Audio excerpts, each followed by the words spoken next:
Rádio Esportes. Debate. E vamos falar sobre as semifinais do Campeonato Mineiro, porque nós vamos ter confrontos em que uma equipe inverteu a vantagem e a outra equipe ampliou a vantagem. Seria isso, né, Edu? O América ampliou. Aliás, a vantagem do América, ela já era grande em termos de conjunto, né? O futebol coletivo do América está muito bem jogado, talvez seja o principal time mais azeitado do campeonato estadual. A gente sempre tem que colocar na balança que o Atlético fez vários jogos com a equipe reserva, alternativa, isso pesa, e ainda assim foi o primeiro. O Atlético é muito forte em aspecto individual e vem se fortalecendo ainda mais no aspecto coletivo nos últimos jogos, mas o América é amplamente favorito, né, Romano? Falava agora há pouco, a ida do Cruzeiro a uma final de estadual esse ano está muito mais próxima do sonho do que da realidade, né? Ele vai ter que não só tirar a vantagem de regulamento, né, os 2 gols que o América construiu de vantagem, mas tirar uma vantagem coletiva, uma vantagem individual, que o América está à frente do Cruzeiro na temporada. Então é uma tarefa muito árdua e é tentar entrar em campo pensando em vencer, primeiro. A goleada é uma consequência, isso no futebol, independentemente de ser Cruzeiro, América ou não.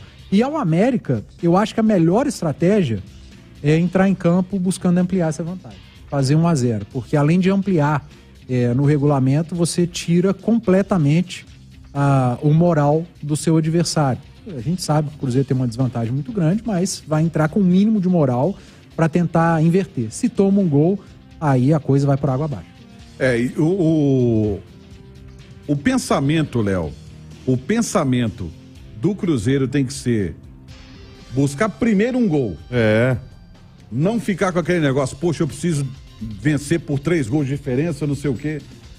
Tentar primeiro e buscar o primeiro gol. Geralmente eu discordo do Edu Panzi, viu, Romano? Mas quando ele acerta, eu concordo. O que o Edu falou, que as goleadas são muito mais em consequências do que programadas, e é verdade. É muito diferente quando você precisa entrar para fazer um placar de 3-0 do que você entra para jogar um jogo e o 3-0 acontece. A pressão é maior, o seu adversário já sabe desse comportamento. O Cruzeiro tem que buscar um primeiro gol para tentar, de alguma forma, causar ali um desconforto no América. Pô, será que agora a gente sai pro jogo para empatar o jogo? Ou nós vamos segurar porque a nossa vantagem é grande? O que vai fazer? É isso que o Cruzeiro tem que tentar provocar. E o Paulo Pesolano tem que tentar um time, na minha opinião, mais equilibrado. O Cruzeiro precisa ter mais força no seu meio-campo. Eu não acho que o Cruzeiro não faltou raça na primeira partida, não faltou entrega, correria, mas acho que o Cruzeiro sucumbiu muito facilmente ao meio-campo do América. E o meio-campo do América, que tem 3 jogadores, nem é um meio-campo que fica com 4, 5 e tal, mas o Cruzeiro não pode dar a liberdade que deu a Benítez, a Juninho, ao próprio Alê, que joga um pouquinho mais atrás. O Cruzeiro precisa ter mais gente no meio-campo, na minha opinião. E não dá para suprir isso com Ramiro e Ian Lucas. O Cruzeiro precisa de mais intensidade no meio. Então, talvez pensar em tirar alguém da frente para ter mais força no meio. Eu acho que não justifica, nesse momento, para o Cruzeiro, ter Nicão, Bruno, Wesley e Gilberto. Eu acho que para o Cruzeiro, nesse momento, seria bem melhor ter mais um cara no meio-campo. Para proteger mais o time do Cruzeiro, para ter mais bola no meio-campo e não ser um time que dependa apenas dos lados, do Bruno ou do Wesley, tendo uma chegada pelo meio. Eu espero que o Pesolano tenha pelo menos treinado isso durante a semana, aberto um pouco a cabeça para isso, porque o América já sabe muito bem como o Cruzeiro joga, se o Cruzeiro for jogar da mesma maneira que foi na primeira partida. E o Atlético, o que tem que fazer de diferente e também o Atlético para esse jogo de volta? Olha, eu acho que o Atlético tem que fazer o que ele fez no jogo da quarta-feira, Romano. Ele tem que ter uma certa paciência para não tomar um gol de contra-ataque, para não aumentar a vantagem que neste momento tem o Atlético. Mas o Atlético tem uma vantagem de 2 resultados iguais, né? Então uma vitória por 1-0, 2-1, o Galo vai para a final.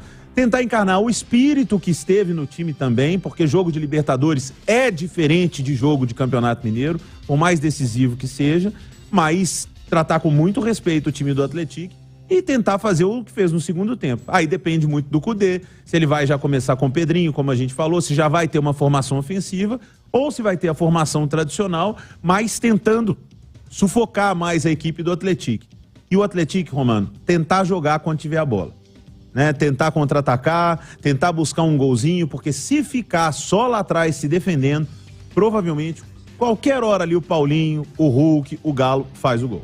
Concorda com ele, Edu? Eu nunca falo em obrigação. Mas você vai concordar com ele? Não tem como fugir muito, Romano. Eu não gosto de falar... Tá com febre? Eu não gosto de falar de obrigação em futebol, mas acho que a palavrinha responsabilidade, ela existe. A responsabilidade é toda do Atlético, né? Nesse jogo diante do Atlético. O Atlético já fez a sua parte no estadual, já cumpriu sua missão. Tudo que vier pra frente é lucro. E ele tem muito mérito em tudo que construiu até aqui. Principalmente na vitória em São João del Rei. Não venceu de maneira aleatória, venceu praticando um bom futebol e sabendo amarrar o jogo quando tinha que amarrar. A gente praticamente não teve jogo no segundo tempo, né? Porque o Atlético fez o que tinha que fazer naquele entendimento, parar muito o jogo, e aí entra muito da arbitragem, né? Se tem uma equipe parando muito o jogo, se o árbitro é conivente, ela segue parando o jogo, a bola não rola e o jogo se arrasta. Foi muito o que aconteceu em São João del Rei. Então é um time, não é um time bobo, é um time que sabe jogar quando tem a bola, mas sabe jogar muito quando não tem a bola.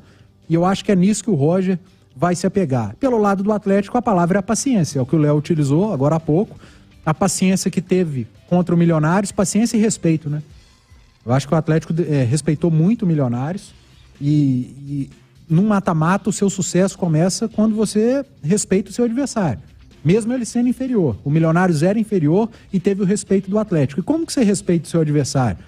Se igualando em entrega, em intensidade. O Atlético se matou em campo diante do Milionários e precisa fazer contra o Atlético, porque aí tecnicamente sobra. O Atlético é muito superior tecnicamente. E se você se iguala ali na intensidade, na entrega, deixando tudo em campo, e isso o torcedor gosta muito, a parte técnica vai sobrar, vai te ajudar. O Atlético tem jogadores decisivos e que estão decidindo. O Hulk não jogou bem contra o Milionários e decidiu. É o que diferencia o craque do bom jogador, né? Até quando ele não vai bem, ele vai lá e decide. E o Atlético precisa se apegar a isso. Lembrando que é uma vantagem mínima. E o Atlético não é minimamente superior ao Atlético. O Atlético é muito superior ao Atlético. Então segue, favoritíssimo, é ter paciência e respeito ao Atlético, que o Atlético tem tudo para avançar. E só explicando o que disse o Edu, é que como foi vitória de 1-0 em São João del Rei, se o Atlético vencer por 1-0, o Atlético é uma diferença por um gol.